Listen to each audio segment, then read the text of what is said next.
G'day, Ben from Melbourne here, and today we're going to talk about 5 Australian garage punk and roll slabs of molten lava. Alright, let's get cracking. Before I do, pick these five. First ones that come to mind of this kind of hard rock and Detroit influenced 90's punk and roll, as I'm calling it. And just by coincidence, when I pulled out these five, I realized they're all connected in some way.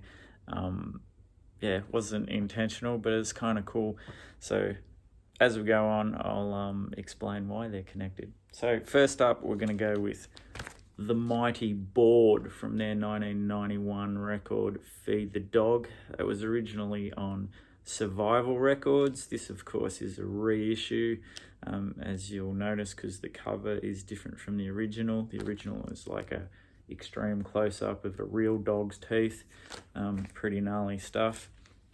On the blurb on the outside, it says originally released as a 10-track LP in 1991, 30 years on, this gem in the Board Armory gets the fresh go on LP with 2 extra tracks, remastered by Mikey Young. He's on everything. A killer album of sonic sling and next level garage power. That doesn't tell you what's going on. I don't know what does. Anyway, I'll pull it out. So there's a better view of the front cover there. Pretty cool reimagined artwork. It's the boys on the back. Bob originally formed in Geelong, which is in Victoria, the same state I live in. I love that Fantastic Mess label there. Pretty cool stuff of the Google-eyed monster. The original lineup was Grant Gardner on bass guitar, Adrian Hahn on keyboards, believe it or not, Justin Mundy on drums, and the great Jerry Nolan was New York Dolls, I think. John Nolan on guitar, and also Dave Thomas on guitar and vocals. Some cool pictures on the inside there and a bit of information as well. Of course, in 1989, Gardner was replaced by Tim Hemmensley, fresh from the Mighty God. Both Hemmensley and Nolan left Board in 1991 to form the Powder Monkeys. More of that later. Board released 5 albums, studio albums that is, by 1993 and disbanded later that year. Thomas has been in an early version of Magic Dirt around 91, I think, and also he's reformed Board several times up to about 2000. So while we're talking about Tim Hemmensley and John Nolan, here is the mighty Powder Monkeys that they go on and form. Of course, another reissue. This is Smashed on the Knee, which this isn't the original artwork. This is a reissue of the great Desperate Records label, which has put out a couple of Powder Monkeys albums, originally on Dog Meat. What a label, buy anything if you see it on there. I don't know if you can see this, but that's what the original cover looked like. I think it had something to do with they couldn't get hold of the original negatives for this cover. But anyway, killer record. John Nolan, as I said, Tim Hemmensley formed Board. Probably one of my favourite bands. Got to see these guys a number of times. This one's on nice red vinyl. If I didn't already say, this came out in 1994. It's their second record. So legends of Australian rock. Also supported the great Dead Moon on one of their tours. Apparently Fred and Tootie loved Tim Hemmensley. Just on the little blurb, I'll let you know what it says. The Australian rock and roll juggernauts classic second album First time ever on LP. I did not know that. Remastered, of course. Liner notes, exclusive photos, download card, blah, blah, blah. 4 bonus tracks, 2 previously unreleased. Better show you the exclusive photos, which I didn't pull out. Oh, yeah. So you got a whole lot of awesome information in there.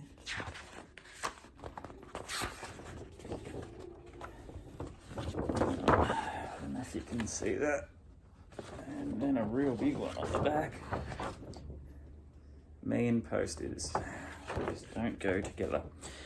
Anyway, sadly, Powder Monkeys existed from 1992 to 2003 and ultimately fell apart due to the death of lead singer Tim Hemmensley.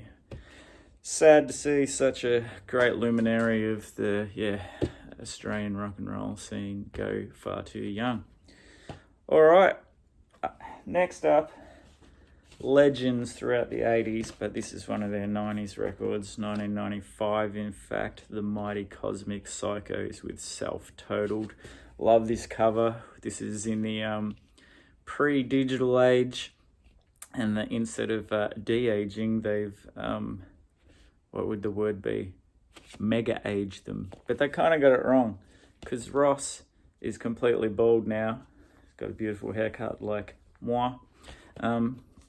And he's also a champion weightlifter, believe it or not. Watch the great doco called Blokes You Can Trust and you'll see more of what I'm talking about. The original of this come out on Amphetamine Reptile Records in 95. Always kept things simple lyrically and musically, kind of like a punk rock AC/DC. There they are giving the crowd their usual goodbye by showing everyone their ass. I'm sure they're not looking as flash these days. They seem to know a lot about shooting, neighbours' cats, S&M, psychotic girlfriends, especially drinking and fighting, all on top of hard driving rhythms and fuzzed out guitars. Powder Monkeys and Board definitely would have been fans of Cosmic Psychos, and they played shows together quite a bit. And as we'll see, members ended up in Cosmic Psychos. But next we're going to go with the Onyas with their album 6. This is from 1998. It was originally on Or Go-Go Records. Oh, sorry, I didn't mention that this reissue is on Cosmic Psycho's own label, Go the Hack. It should be pretty easy to get. As I was saying, this was on originally Or Go-Go Records 1998, and it is on Every Band in Brisbane Sucks, Including Yours. What a great name. Oh no, that's the copyright. Swashbuckling Hobo Records is what it's on. But anyway, I'm glad I read that publishing thing. That's cool. These guys are a punk rock band from Brisbane, formed in 1991. Moved to Melbourne around 99. This is just on the black vinyl. Yeah, hard work on their pedals. Well, their pedals cop some hard work. Punk rock in all sorts of good ways. John Mad Dog Macca McKeenan, lead guitarist and singer. He would end up in the Cosmic Psychos after the tragic death of Robbie Watts. So connections already happening here. Some cool photos on the back. Just more of that awesome Australian punk and roll sound that we all know and love. Lastly, Hoss with Bring On The Juice. This is an original 1993 Dog Meat, as you can see there. Edition, formed in 1990. Initial lineup, by Joel Silbersher, who was from the original band that Tim Hemmensley played in called Bored. Let me start again. Tim Hemmensley and Joel Silbersher were originally in God, not Bored. Amazing band, probably best known for their song My Pal. This is fantastic record. Again, it's got that, Detroit hard rock action with the Exile and Main Street Stones sort of raunch that era. Of course, Dean Muller joined Hoss around 1995 and would end up in the Cosmic Psychos with Mad Macca McKeering of the Onyas. This is their third record, Bring On the Juice. Fantastic. Even has a little guest appearance from Charlie Owen as well on here. Fantastic stuff. I forgot one thing. Just wanted to let you know some of the fantastic song names on the Onyas. Clean Enough to Eat Off. How Old's Your Sister? Probably couldn't get away with that these days. When Size Matters. Fat and Ugly. I'm Not Drunk. And of course, finishing off with the ever so subtle Shove It Up Your Ass. All right, that's 5 Australian garage punk and roll slabs of molten lava. See you next time.